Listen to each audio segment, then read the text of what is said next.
Mr. Florian Sanchez, how's it going today? Good afternoon, Devlin. I'm doing very well. And yourself? Good. Oh, can't complain. Yeah. It's a little tired.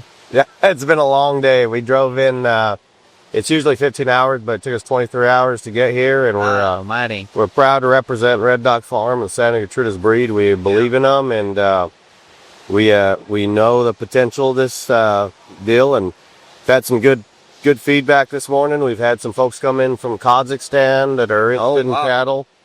Had some folks from Australia yesterday that are going to be buying some semen, and we just got another gentleman that's working on some beef on dairy projects out of Argentina that's going to buy some semen. So man, that's incredible. Y'all are killing it. Well, we're working hard, you know. Yes, sir. There's a lot of folks out there like myself, Reese Ranch, and us at the Red Dog Farm that are. There's some other folks here that we're just so proud to be with. That Passion Farm and Diamond Tea, OX Ranch, and these folks here that just really seeing the beef industry and the bigger picture. So we're happy and proud to be a part of it, and excited. So a little bit of lack of sleep between the kids being up at night and the long drive and the breakdowns. It's all part of the game, Yes, so sir. It makes the final goal seem better when you go through little struggles. So. Oh yeah. Yep. Oh yeah. Yep. And so let's go back a little ways and give us a little intro on how about yourself, about your family, where y'all got your start, and let's move from there. So it's kind of interesting. My dad is a medical doctor. Grew up on. He tells a story about, growing up, as most people can relate to, really, low income, mom worked for the schools back in the 50s, 60s, 70s. Dad, kind of just a regular, job, for the government. And they were colloquial farmers, the typical 3-acre type guys, had, chickens and cows and a lamb. And, basically that was food and fiber for them, right? Yeah. Didn't really have any extra money, and my dad was the first in his family to go to college, to complete college, right? And then became a medical doctor. And when he was doing his internship or residency at John Peter Smith in Fort Worth, back then there was cattle magazines in the hospital that called. People loved ag. Yeah. And one of the big things, it was a Santa Gertrudis, and so. On a late night shift, he just kind of started sifting through out on his 48-hour shift and just kind of planted a seed. And ever since then, he, at that time, it was just a seed planted, right? Yep. And from there, it took hold, and we got we started out bottle feeding calves. That's kind of dairy calves, and then. From there, it expanded as kind of a cultural thing, just a few calves, and my dad finally got to a point to get a little piece of land and says, I'm going to buy a cow. So they drove a van with a bumper pull trailer, that's what they had, and loaded up the bull there, Mr. Peanut. Yeah. And put him on some dairy heifers, and then ended up with some commercial heifers, and then started slowly accumulating, but... my dad was a man of passion and a man of science, and he just absolutely loved what he did, and it just grew, Yep. So now we ranch in 3 different counties in New Mexico. We're running on pretty hard country. Average rainfall in our lighter areas about 6.5 inches of rain, up to maybe the most we get is about 15 inches of rain. Yes, sir. And so we're feeding out right now. We'll be feeding close to 500 steers. Wow. And then plus we'll be feeding out all our bull sale bulls, about 150 of them, and replacement heifers. And so we're going to be launching a heifer sale, and it's just a lot of it really at the end of the day is persistence and faith and family. And yes, sir. And but really a lot of it, more than anything, is being, having a good direction and staying the course. Yes, being consistent, showing up, even when the times are hard, not giving up, and You know, in ranching, you know as well as anybody, is a million things go wrong every day, and you just, like you said, you got to have your faith in your family there beside you. Because I mean, if at the end of the day, if you don't got that, I mean, Yep. there ain't much more Yeah, I think you can ask for. one of the things that, you know, I'm young, but you know, I'm 38 years old. But one of the things I always try to do is, and I think that's a good value my dad still does, is listening to people, and you know, you see so many people that they either get so tunnel vision that they can't change. Yeah, Your end goal should be, you know, practical, right? Yeah. But you got to have an end goal. yeah, But you've got to be willing to take different routes. yeah, You know, it's kind of like that GPS. When you're listening to that GPS and you think you're going to get to Houston just coming down I-10 straight into Astrodome, but you got to divert and you go down some side roads and hit some potholes and change some bad tires. You got to be willing to do that. And I think that's one thing in ag, and it's one thing that the breed has really offered us, is those avenues to keep us going. yes, sir. Always try to walk into a room like you know nothing and listen. Yeah, there you go. And at least I try to. You never know when someone's gonna teach you something. Yeah. Yeah, and Yep. I mean, I'm sure y'all teaching most everybody here, but you know, it's or a different perspective or a point of view that you may have thought about. Right. You know, it's in agriculture right there. You know, I know you're starting up the YouTube video and you got some people watching you. So I imagine there's some young folks out there that are sitting there going like, you know, it always seems impossible, right? Yeah.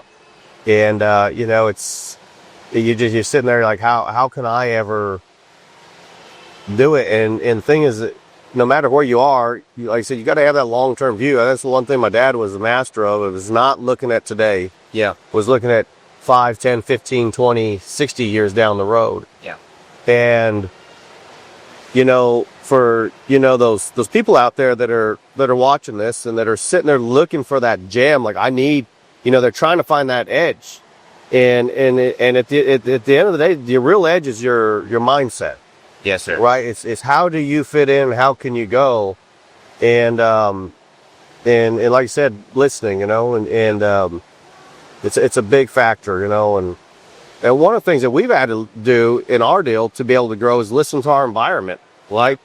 And I think that's a hard thing. Most people don't.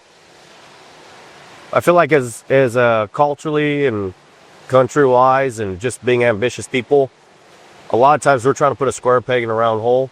Yeah. And it took us a little bit of time to get that, but you know, one of the things is that we run in such harsh territory. And if you talk to any person it's in ag, I don't know hardly one of them that's going to come out and be like, you know, man, shit, my year has just been great. I've had no problems. We had the perfect amount of rain. We had the perfect. You always have a complication, like I said, the factors, Yeah. right? But sometimes you got to look at those and realistically. And one of the big things that we found, because we run a project pilot herd within our herd of multiple breeds, and consistently our purebred Santa Gertrudis have outpounded, have outbred, you know, have outweaned our crossbreds and our other purebred cattle. Yes, sir. And that's because of hardiness, right? And you got to have that. And I think where a lot of people finally get, you know, where they can't do ag anymore is that the input costs kill them. Yeah. And you gotta Get too ahead of themselves. well, and the type of cattle they're running, and sometimes it's not a breed; it's within a breed, right? You know, they're like, I know y'all are definitely trying. You know, one of the up the stumbling ranches that's definitely looking at, you know, what am I planting, you know. Then when we look at cattle, we look at it a lot. No different kind of corn farmer would look at this. What seed am I putting in the ground? Yep. You know, what hybrid? You know, every corn farmer out there they got a variety number that they've come to find. Yeah. And that's the way we look at cattle, right? Which one's the hardiest? Takes the less input. It's going to give you the most, right? And be a long-term sustainable. Yes. And I think, people like you and other ranchers out there, I think it's fantastic. So There's a lot of value in that. Sustainability is a, I say, key for any operation. And efficiency, being able to, one, keep that animal for a long time in your program where you can get her paid off in a couple years, and then she's just paying out. Then two, being efficient in the feed yard. You get out there, you're growing these calves for cheaper than anybody else. right. And then they're killing just as good as everybody, as Angus cattle or any other breed that you'd want to look at. And so when you're making money at every turn, you think, why aren't people running more of them? But we just need to get out there and get in front of people. David, one thing that's interesting, I'm 38 years old, I mentioned. I must have been 12 or 14 years old, and I was reading a farming journal, and at that time, about 40% of farmers use data on their farm somehow to collect information. I read an article about 3 years ago. The farmers now, about 85% of them are using data. Yeah. People in agriculture and ranching operation, I think whether it's paper, handwritten notes, whether it's Excel spreadsheets, whether it's software, I think the highest number out there is like 14% of people in cattle ranching are using any form of data. Yeah. And if you can't measure it, you can't manage it, right? Yeah. You cannot do it. And I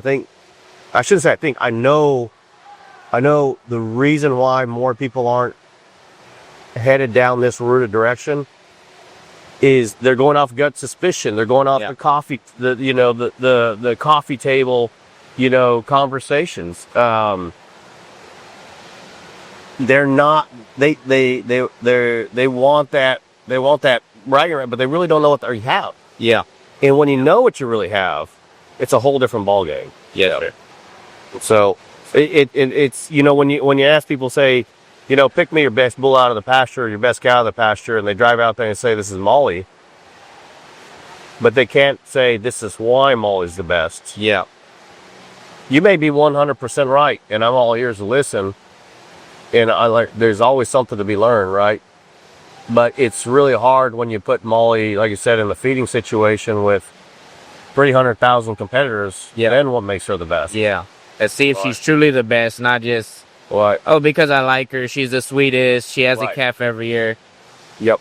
And we'll finish up here in a second, but before we go, I'd like to ask you if you were to give one bit of advice to the next generation, or say a young man like myself wanting to get in to the cattle breed, what would you recommend they focus on? So, although I'm a part of a red dog farm and it's my family, within that I'm still building my own operation, and it is a booger. Yeah. And I truly understand. I truly understand, because a ranch doesn't help fun. We work together. Yeah. And yes, I've got a lot of experience, kind of know-how stuff. But if I had to give the best piece of advice, I think one is you got to be realistic. Yeah. Right? I don't care what industry you do, unless it's probably something illegal, there's no such thing as quick money. Yeah. All right. And so I think, having a realistic goal, financial, maybe even break even, maybe even a loss. Right? Maybe even it's just a tax situation where you're trying to protect income, right? I think you need to have a annual realistic goal. And then I think you really have to look at the long-term picture. And I think that's just like faith. It's just like anything in life. It's the long-term picture. Here's my 1-year mark goal, my 3-year mark goal, my 15-year mark goal. Yeah. And the biggest thing I would say, if you talk to any person that's in ag, I think a lot of times people get lost in what they see in front of them, but they don't realize that it's a second or third generation of lots of blood, sweat, and tears to get to that point. Yeah. So have lots of perseverance, look at the bigger picture, see things for what they really are. Yeah. But have a plan. Yeah. I sat down with a guy, and he says, we're all so busy trying to do $15, $20 an hour jobs, but how many of us sit down there and make $1,000 a minute decisions? Yeah. Right. And so if you spend 24, 48 hours with trusted colleagues. They'll sit down and give you advice. Yeah. But sit down and make a written plan. That'd be the best thing I'd give. And then have realistic goals. Yes, sir. Have big goals, big dreams, but keep them realistic, because otherwise you put too much emotion into it, you can't see it all. Yes, sir. Well, Mr. Sanchez, All right, thank you for your time. good luck, man. Yes, sir.